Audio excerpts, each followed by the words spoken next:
When I tell you a house is 71 years old, do you automatically think of how much deferred maintenance it might have? Imagine a house that never needed to be repainted or have its roof replaced. You do not need to go any farther than Decatur, Georgia to find one of these unicorns.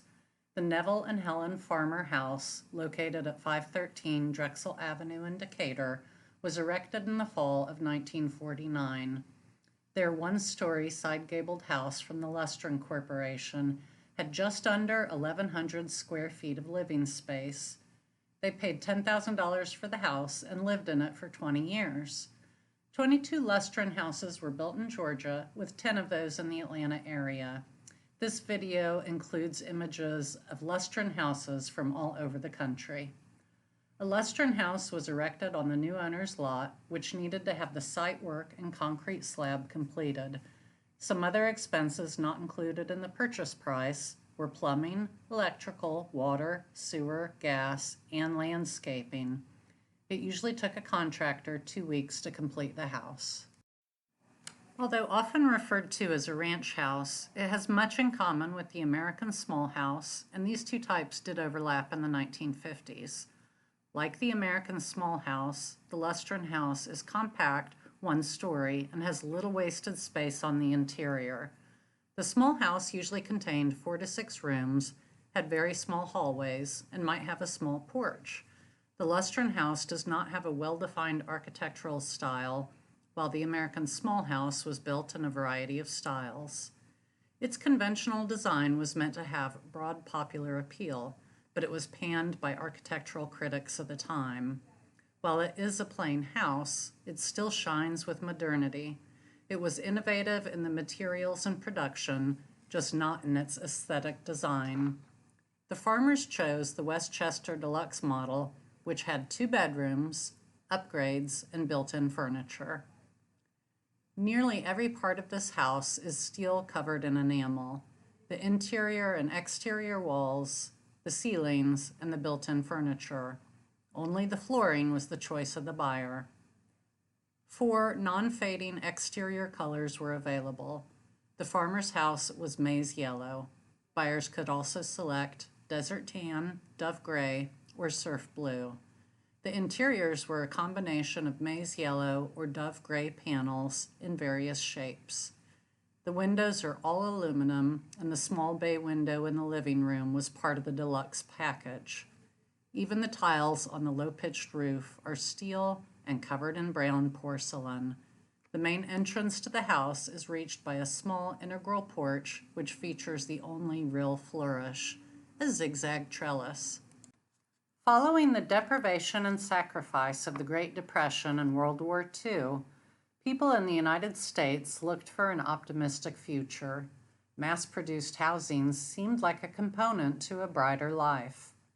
The Lustron Corporation was created out of a desire to offer fast and cheap housing to the millions of soldiers returning from war. This really was a critical need. Many of these GIs were ready to get married, buy a home, start a family, and join the civilian workforce.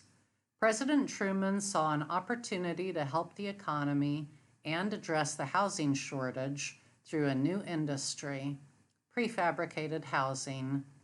Touted as the house America has been waiting for, would the Lustron Corporation's plan be the affordable answer?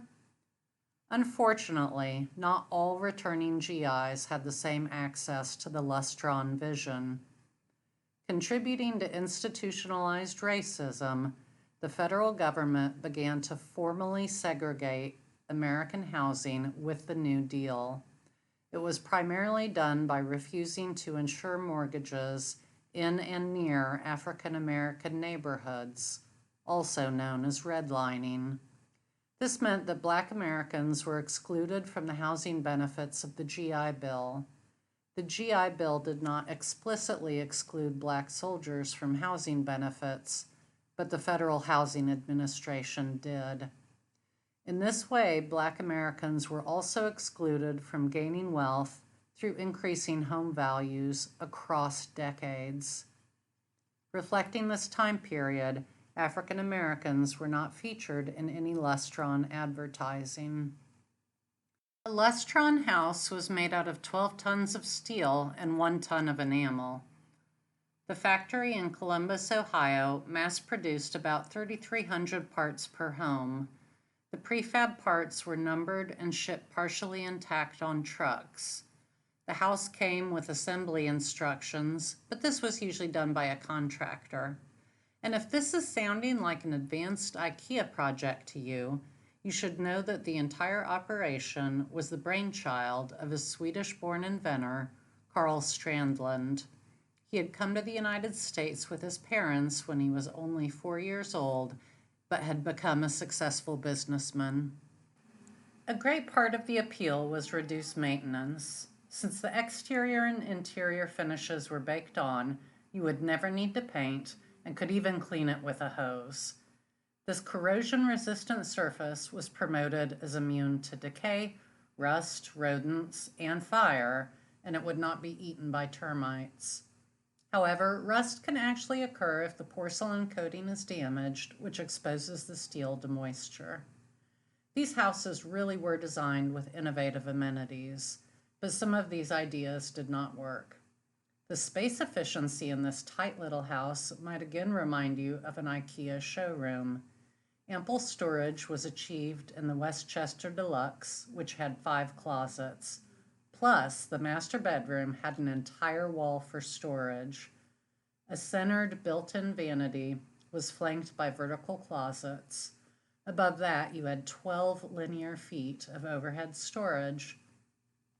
Pocket and sliding bypass doors also maximized space. The second bedroom was slightly smaller and had a closet with 2 pocket doors and storage cupboards overhead. The house featured an early open floor plan, with the living room leading to the dining room and then the kitchen. There were no doors between these spaces. The living room featured a built-in recessed bookshelf and mirror combination. A built-in china cabinet / kitchen cabinet also served as a room divider. The cabinet included a highly marketed pass-through at the countertop level between the kitchen and the dining room. Another amenity, which is seldom retained in these historic houses, was the Thor washer and dryer combo located in the kitchen. Stunningly, the clothes washer was also the dishwasher.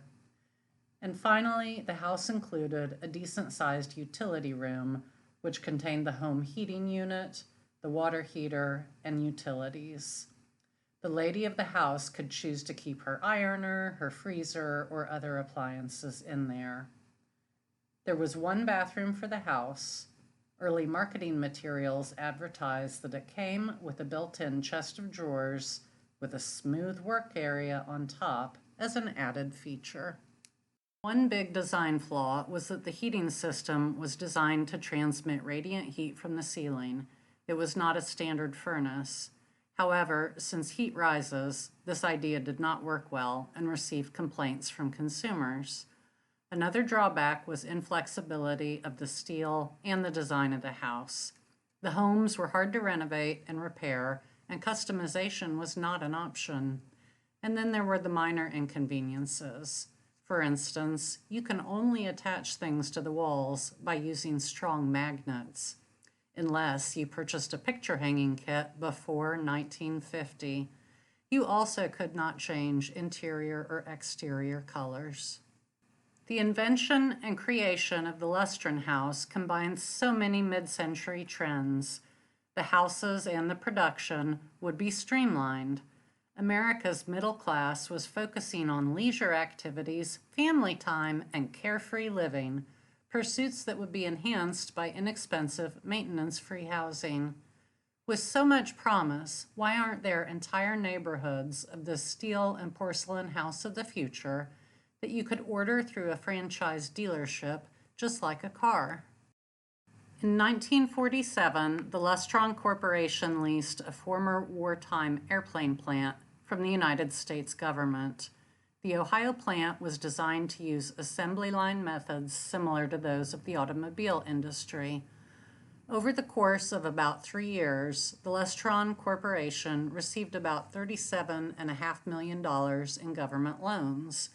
That would be about $450 million today.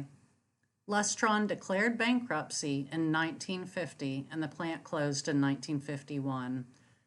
At first, the houses sold for around $9,500, or about $114,000 today.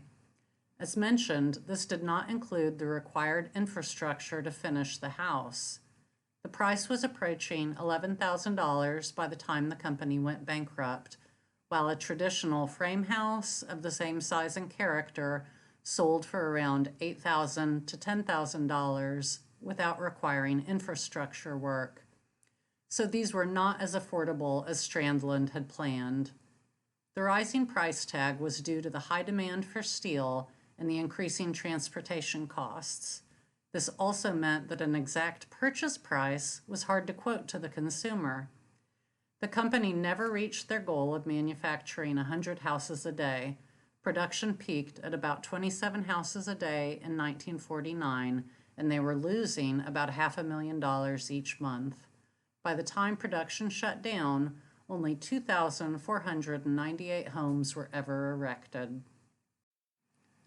I hope you've enjoyed this micro tour of the Decatur Lustron House, which is also individually listed on the National Register of Historic Places.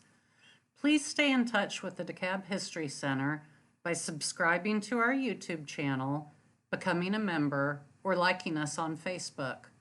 Also, please visit our website at www.decalbhistory.org.